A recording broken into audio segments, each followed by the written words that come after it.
On the Mahendra Highway, 3 kilometers north of the Indian border at Birgunj, a fuel tanker driver waits behind 17 other tankers for the customs gate to lift at 5:30 in the morning.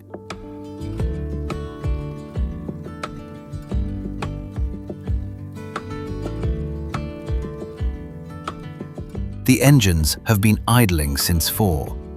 The air smells of diesel and damp cane.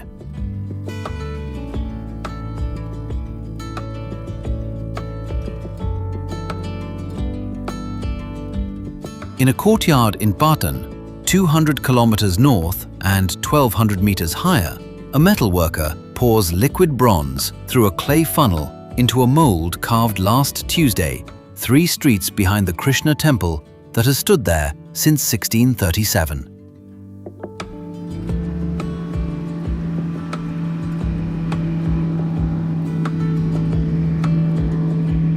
At Lukla airstrip, 2,845 meters above sea level, a porter weighs 43 kilograms against a hand scale, bound for Namche Bazaar.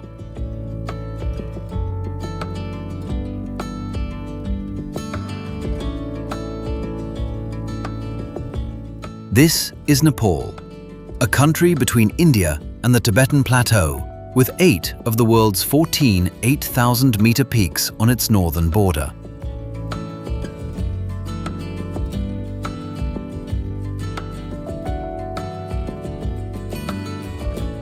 In 1816, the Sugauli Treaty cut a third of Nepal's territory away.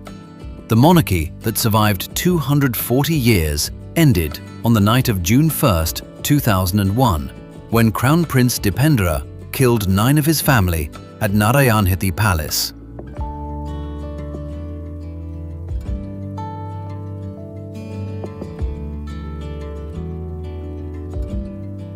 What follows is daily life in a small country that learned to live between 2 giants.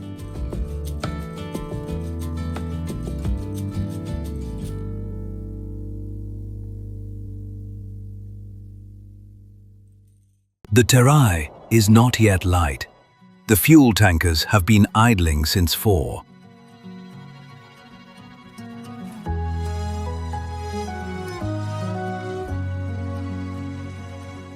At Birgunj, the customs gate is a lifting iron bar painted in white and red diagonals, and behind it sits a small immigration office where 2 officers stamp passports for the Nepalis and Indians who do not need them.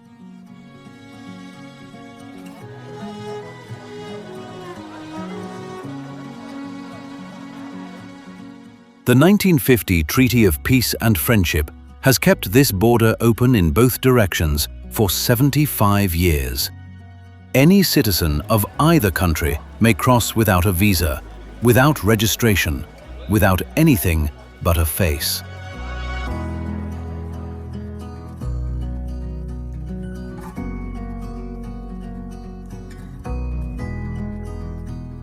Around 80% of Nepal's imports come up this road.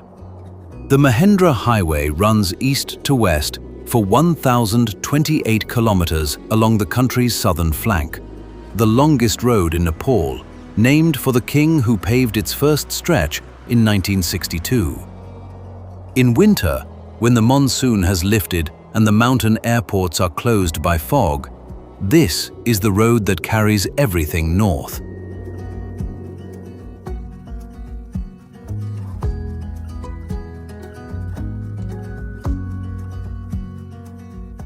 Off the highway in Bara district in the Madhesh province, the cane is being cut. A worker walks between rows planted in June, the long iron knife in one hand and a cane half snapped in the other, testing its weight before the cut.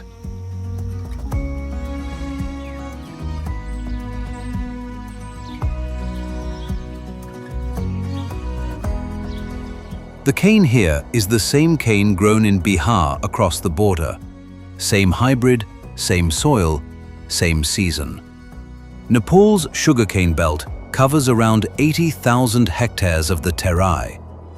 The mill at Bara processes 4,000 tons a day in season. The juice press is a stripped-down lorry engine geared to a roller. The smoke from the boiler stays low until it crosses the highway.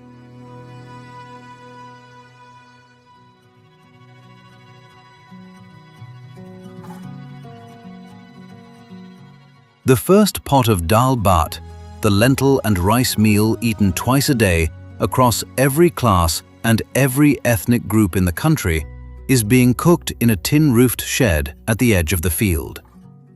The cooks are Taru. The cane is for India.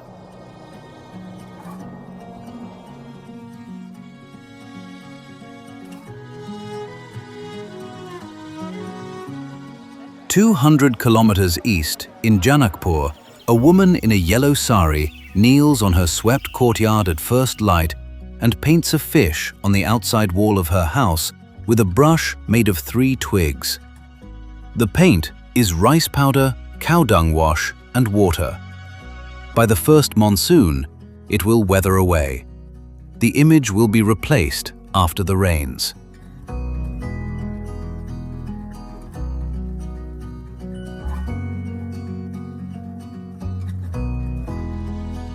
Mithila, the cultural region that straddles the southern hills of Nepal and the plains of Bihar, has been making this kind of wall painting for as long as anyone has counted.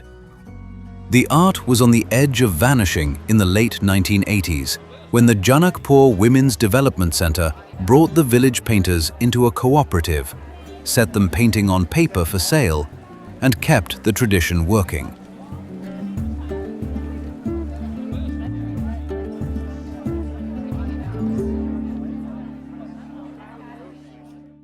Janakpur, where the Ramayana places Sita's childhood.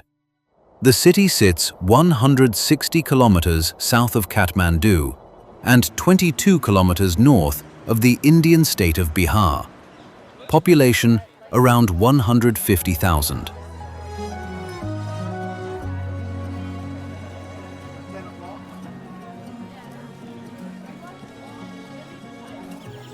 West of Janakpur, in the western Terai, the Buddha was born.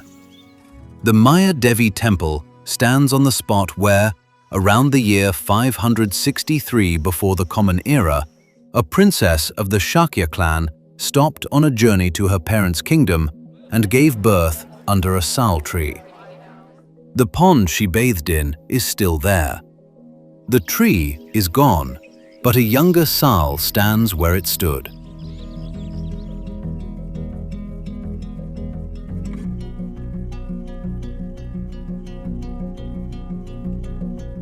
Emperor Ashoka erected a stone pillar at the site in 249 BCE, inscribed in Brahmi. Here, the Shakyamuni was born. The pillar still stands. UNESCO inscribed Lumbini as a World Heritage Site in 1997. The Buddhist civilization that would conquer most of Asia began here, in the Hindu Terai, as a single childbirth. The man it produced walked east. He did not come back.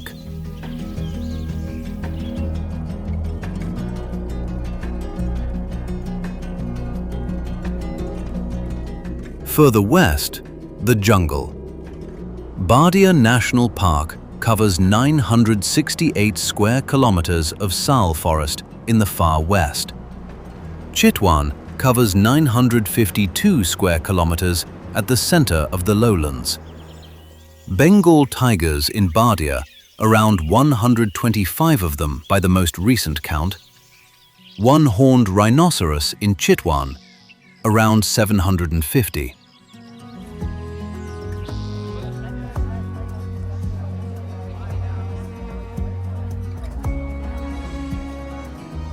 The Taru villages on the park's edges have grown thicker over the past century. The Taru have a documented resistance to malaria the highland Nepali population does not share, which is why they cleared and held these forests when others could not. The forest does not know where the country starts. The river does.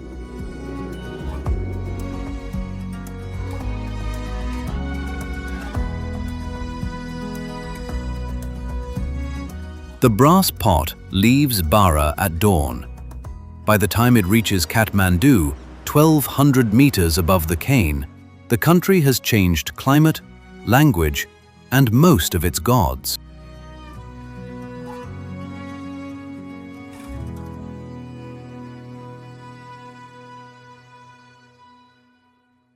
The bus from the south climbs through fog, past the temple at Dakshin Kali, and crests into the Kathmandu Valley at 1,400 meters.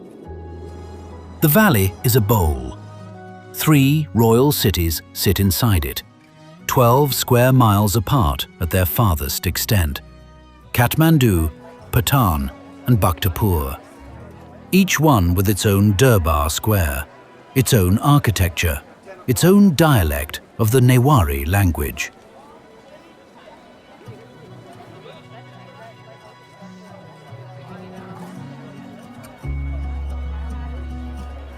Mangal Bazaar is 3 streets behind the Krishna Temple, on the south edge of Patan's Durbar Square. In a workshop the size of a single room, the metalworker who poured this morning's bronze has the next mould already drying on the bench. The piece is for a 13th generation customer who will collect it on Saturday. The family commissions a small bronze deity for the household shrine every 12 years. They have been doing it for 312 years.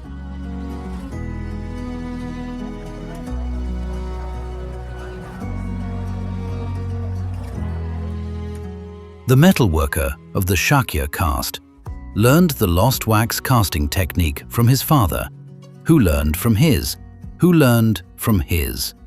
Back through 14 documented generations, all of them in this same workshop. All of them practicing the method as it was practiced here for the Malla kings.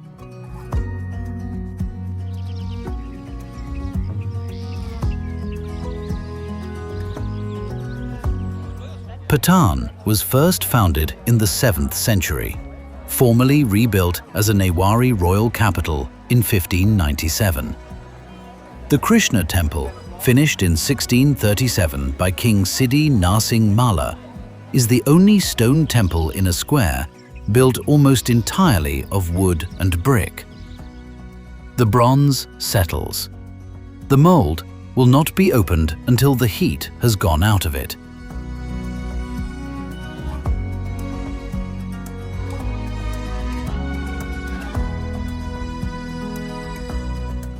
Bhaktapur is the eastern capital, 6 kilometers from Patan across the valley floor.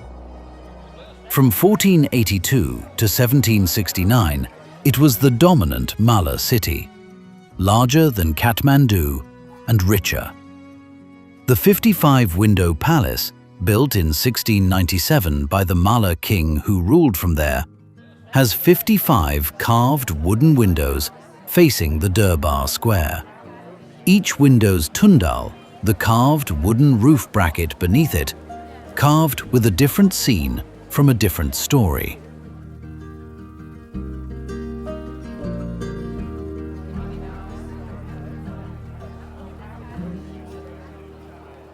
On the 25th of April 2015, the magnitude 7.8 Gorkha earthquake struck at 11:56 in the morning. By the end of the second week, nearly 9,000 people across the region were dead. In Bhaktapur, 40% of the Durbar Square's structures had collapsed. The rebuilders had to recover what they could from the rubble: wooden window frames, carved tundal, doors, and copy the rest from photographs. The work is 10 years on, still continuing.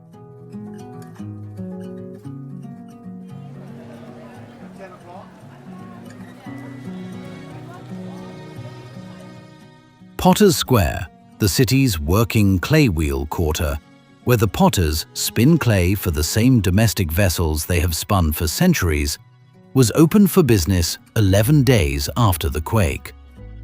The rebuilders learned the joinery from the potters' grandfathers.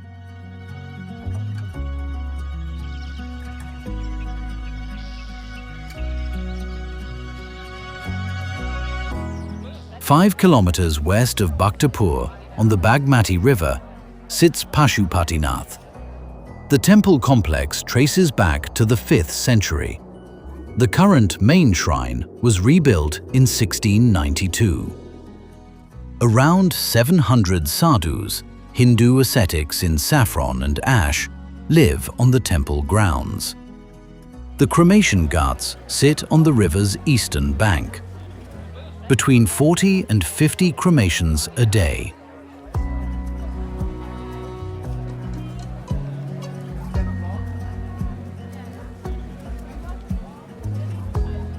A cremation takes roughly 3 hours. The pyre is laid, the body washed in the Bagmati, and circumambulated 3 times by the eldest son, then lit. The ashes go into the river. The Bagmati flows south from here for nearly 600 kilometers before it joins the Ganges in the Indian state of Bihar. The same river system that runs past Janakpur, 1800 meters lower and 70 degrees of latitude warmer. The cremations have happened here every day for as long as anyone has recorded. The river takes what is left.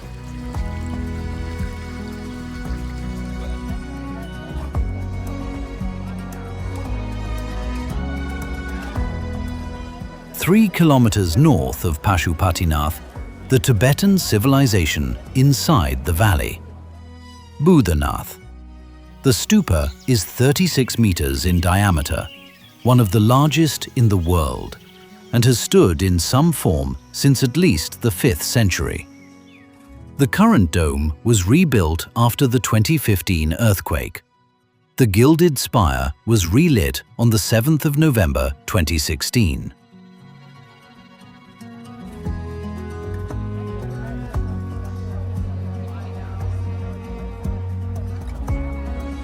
Since 1959, Buddha has been the center of the Tibetan refugee community in Nepal. The Tibetans who fled across the Himalaya after the Chinese annexation, and their descendants who have grown up on the Nepal side of the border. Around 50 Tibetan Buddhist monasteries now sit in the surrounding Kora, the circular path that pilgrims walk clockwise around the stupa.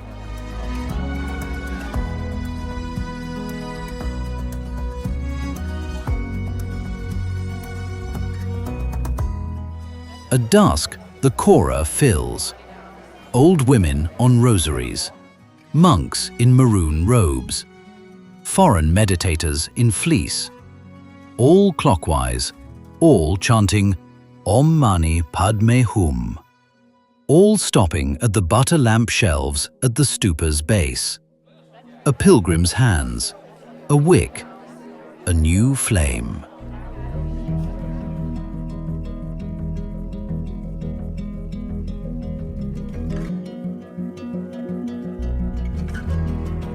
The third royal capital is Kathmandu itself, 6 kilometers back to the west.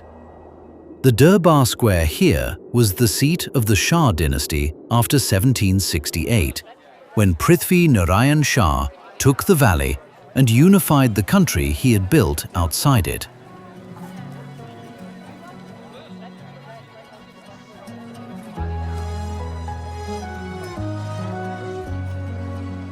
Asan Market sits 2 minutes walk from the Durbar Square. 6 narrow streets meeting at one open intersection, the oldest commercial crossing in the country, working since the 11th century. In the late afternoon, the brass lamp shops are still open, the spice stalls measuring black salt by the gram, the rickshaw pullers waiting for the office workers heading home. The valley evening arrives. Lights come on across the 3 cities. The metalworker in Patan has poured his second mould. The potters in Bhaktapur are washing their hands. The lamps at Buddha are lit.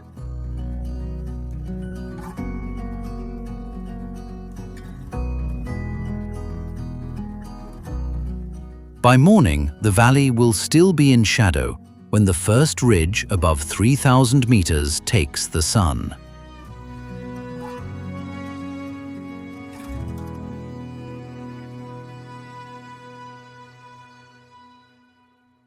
At Lukla airstrip, 6:45 in the morning, the porter is already at his second weighing of the day. The hand scale hangs from a hook screwed into the tea house ceiling. 43 kilograms of climbing gear in canvas sacks bound for Namche Bazaar. Sleeping bags, ropes, 2 stove cartridges, a satellite phone the client will not need but will not leave home without. 2,840 meters above sea level.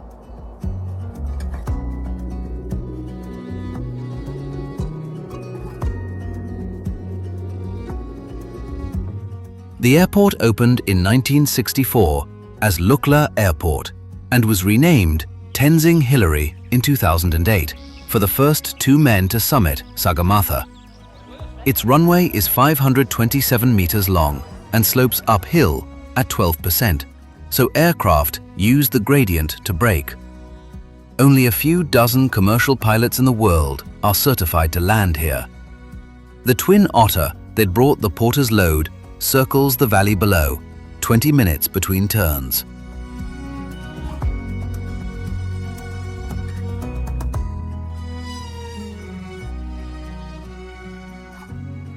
By 8 in the morning, his load is roped to a tump line across his forehead. He starts the climb. The first switchback rises 400 meters.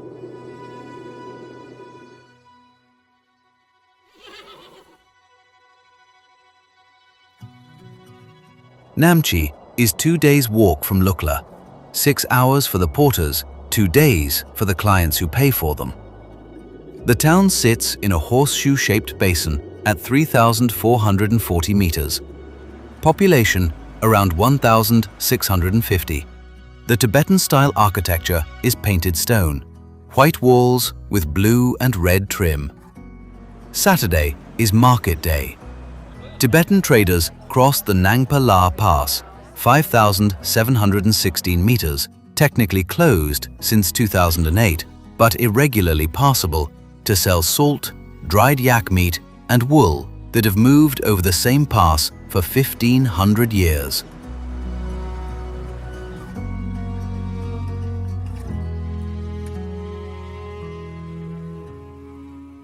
The economy of this town turned in 1953.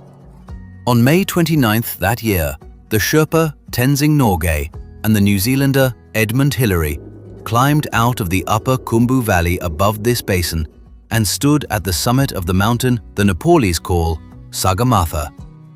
Within a generation, the population of Namche had doubled, and a fifth of it was working in foreign expedition support.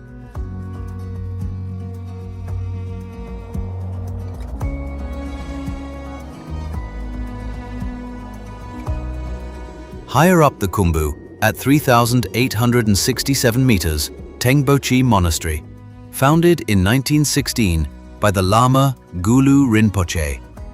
The original Gompa burned in 1989. The rebuild was completed in 1993. Around 50 monks live and study here in the Nyingma tradition, the oldest of the 4 schools of Tibetan Buddhism.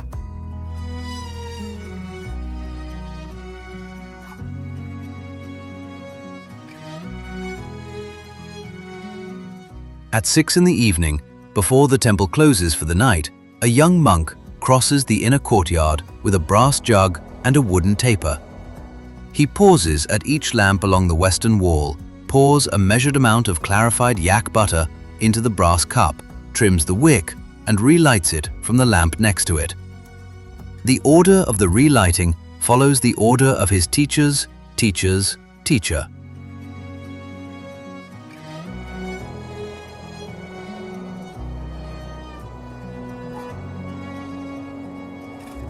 The exterior of the Gompa faces directly south toward Ama Dablam, 6,812 meters, the most photographed peak in the country. The dragon roof carvings on the Gompa's eaves were copied from photographs after the fire.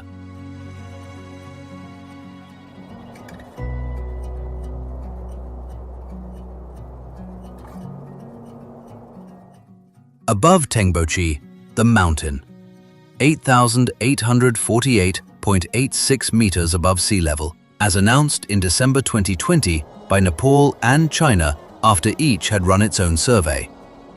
It was the first time the two countries had agreed on a single official height for the peak that sits across their shared border. The Nepalese call it Sagarmatha. The Tibetans on the northern side call it Chomolungma.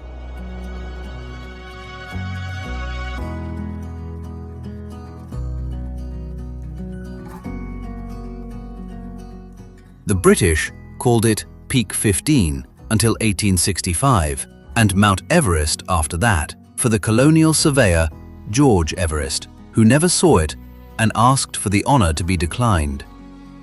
Since the first ascent in 1953, over 6,000 people have stood on the summit. Over 330 have died trying, roughly 1 in 18. Around 200 of those bodies remain on the mountain. Most were paid Sherpa porters and climbing guides.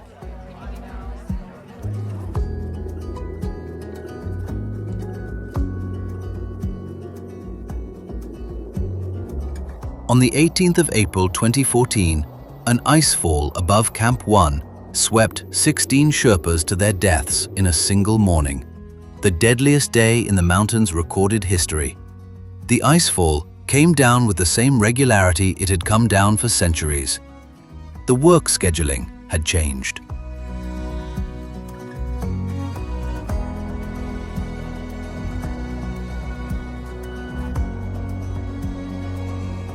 Southwest of the Khumbu, 2 days' flight by Twin Otter, the country's second city. Pokhara sits at 822 meters on the southern shore of Phewa Lake. Population around 414,000.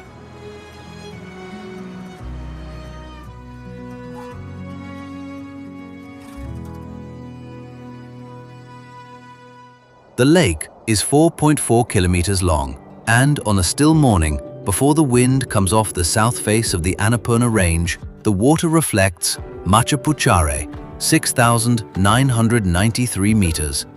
Sacred, never climbed, clean enough to count its ridges. The Annapurna Circuit, the trek that opened to foreigners in 1977, runs around the entire range in 17 days. The trail crosses Thorong La at 5,416 meters.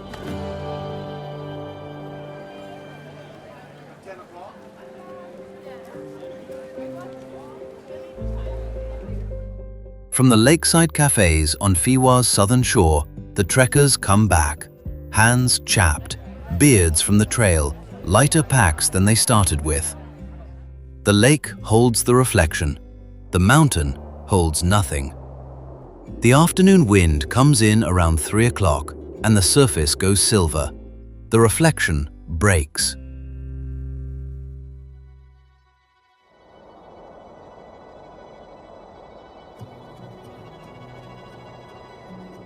The monastery at Tengboche is silent at 6 in the evening.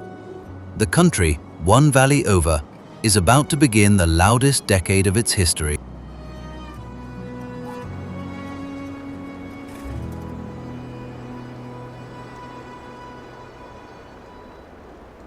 Shortly before 9 in the evening, on the night of June 1st, 2001, Crown Prince Dipendra Bir Bikram Shah Dev came out of his bedroom at Narayanati Palace in central Kathmandu and into the family room where the Shah household had gathered for its weekly Friday dinner.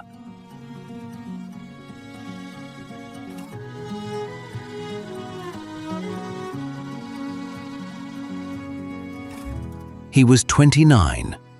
He carried 4 firearms. King Birendra, his father, was reading a newspaper. Queen Aishwarya, his mother, was speaking with Princess Shruti, his sister.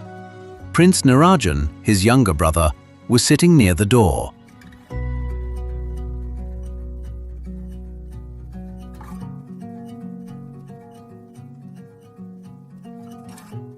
The official inquiry concluded that Dipendra killed his father, his mother, his sister, his brother, and 5 other relatives in the family room, then walked out into the garden, sat on a small bridge over the palace pond, and shot himself in the head.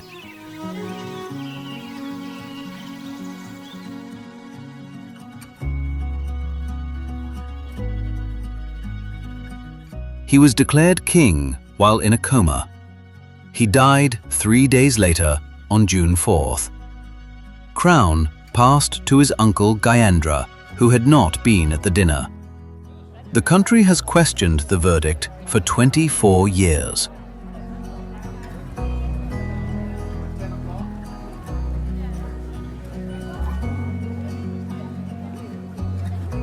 In 2008, Parliament abolished the monarchy. The palace became a museum. Visitors walk through the family room. The bullet holes are still visible in the wall.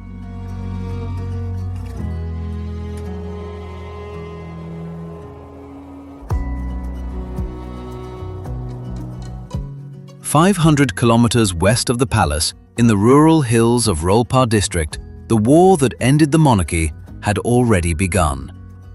On the 13th of February 1996, a small group of Communist Party of Nepal, Maoist cadres, led by Pushpa Kamal Dahal, under the nom de guerre Prachanda, the Fierce One, launched 7 coordinated attacks across 6 districts in the western and central hills.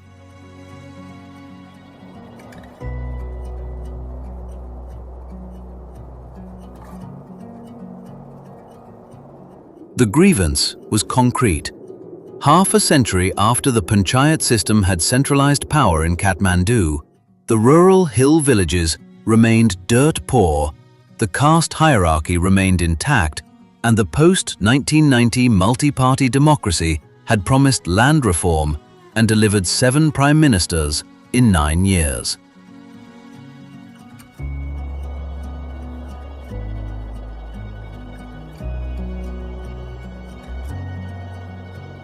The war ran 10 years and 3 months.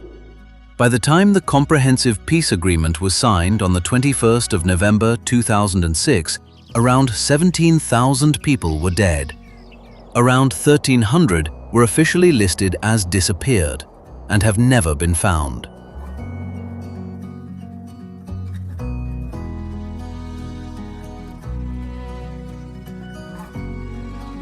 A house in Upper Rolpa, abandoned during the war and never resettled, still has its cooking pot on the cold hearth. The tin roof has rusted through. The bougainvillea someone planted along the low wall is still blooming. The pot has been there for 18 years.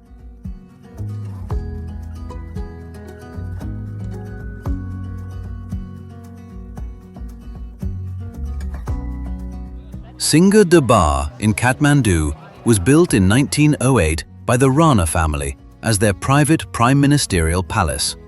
1,700 rooms, neoclassical European facade, the largest residence in Asia at the time. The Rana shogunate held power for 104 years. King Tribhuvan ended it in 1951 with help from India. Since the Rana era ended, Singha Darbar has been the seat of the Nepali government.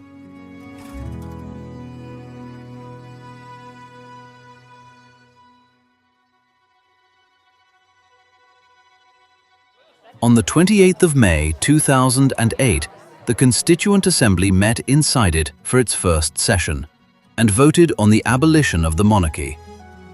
560 members voted in favor, 25 voted against. The Shah dynasty, founded by Prithvi Narayan Shah in 1768, ended that afternoon.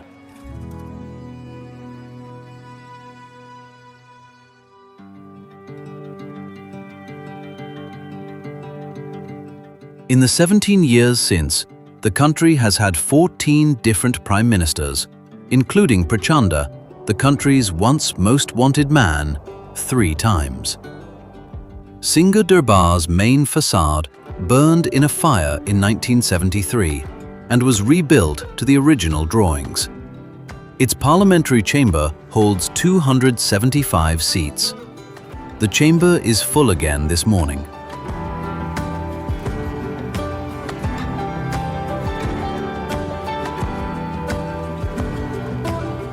By 4 in the morning of the next day, the queue at Tribhuvan International Airport already stretches the length of 2 football pitches.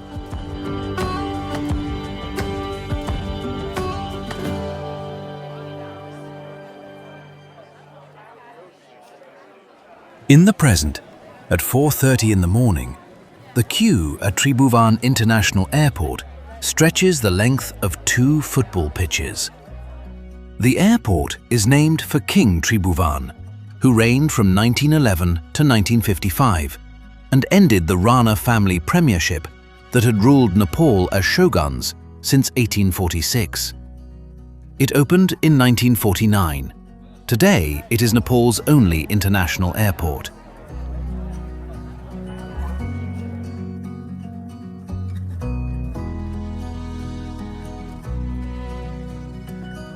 The 4:30 flight is to Doha, the 5 o'clock to Dubai, the 6 o'clock to Kuala Lumpur.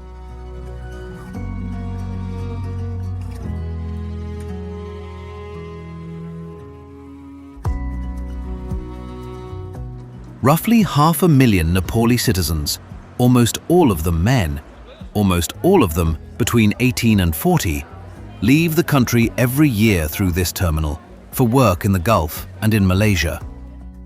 The remittance they send home accounts for between a quarter and a third of Nepal's gross domestic product, around 11 billion American dollars in 2023, among the highest dependence ratios on Earth.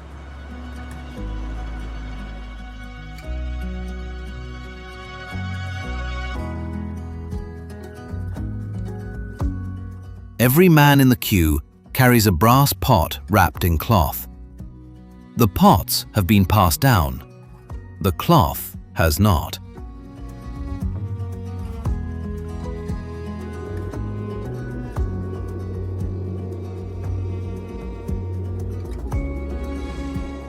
A 100 kilometers north of the airport, at 1,800 meters, the country's other gate. Rasuagadi is the main land crossing into Tibet, into the Tibet Autonomous Region of the People's Republic of China. The Friendship Highway connects Kathmandu to Lhasa through Rasuagadi and Kerung. From the 25th of April 2015, when the earthquake collapsed both the Nepali approach and the Chinese checkpoint, until 2017, the crossing was closed entirely. It remained closed to most foreign travelers through 2024.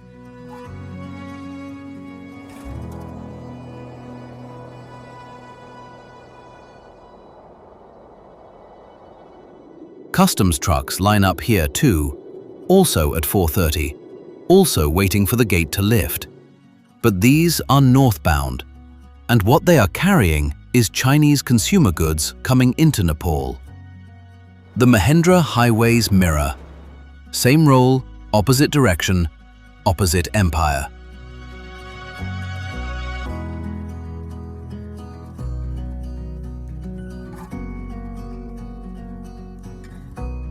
East of Rasuagadi, in the eastern hills at 1,200 meters, Elam. Tea was first planted in this district in 1863. The plantations climbed the hills in stepped terraces, the rows kept 4 feet apart for the pickers' baskets. Nepal exports around 16 million kilograms of Elam tea each year.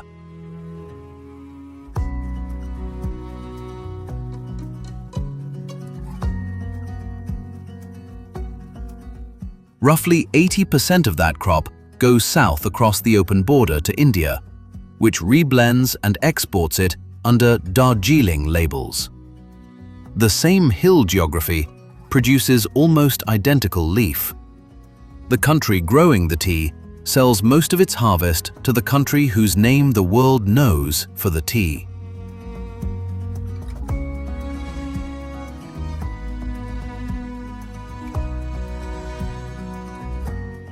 The picker's hands move at a rhythm her grandmother taught her grandmother.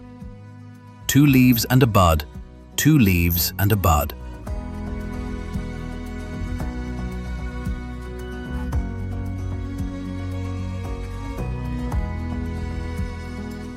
In a village west of Elam, a man in his 60s sits on his front porch, sharpening a curved knife. The knife is a kukuri, the curved blade issued to every Gurkha at enlistment.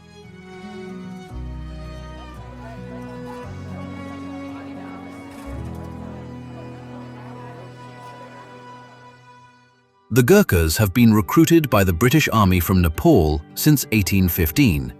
The year before the Sugauli Treaty cut a third of Nepal's territory away, and a clause inside that treaty itself. Today, around 3,200 Gurkhas serve in the British Army. Around 30,000 serve in the Indian Army. A further 2,000 or so retire each year. The kukuri is the only piece of military kit a Gurkha is ever allowed to keep at retirement.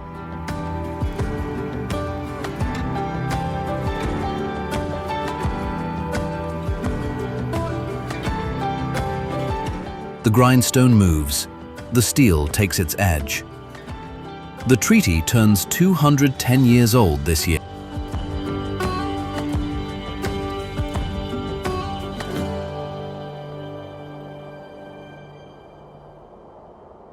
At the Birgunj border at dusk, the fuel tanker driver has crossed. The customs gate is closing for the night. The diesel smell is still on the air. The Mahendra Highway carries northbound taillights into the dark.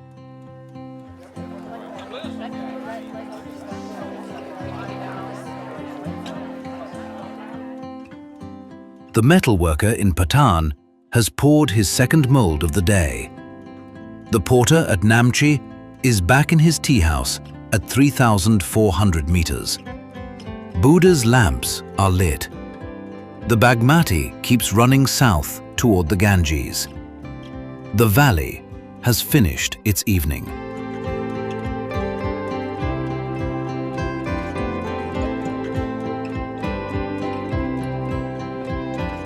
In Janakpur, the fish painted on the courtyard wall this morning is already weathering.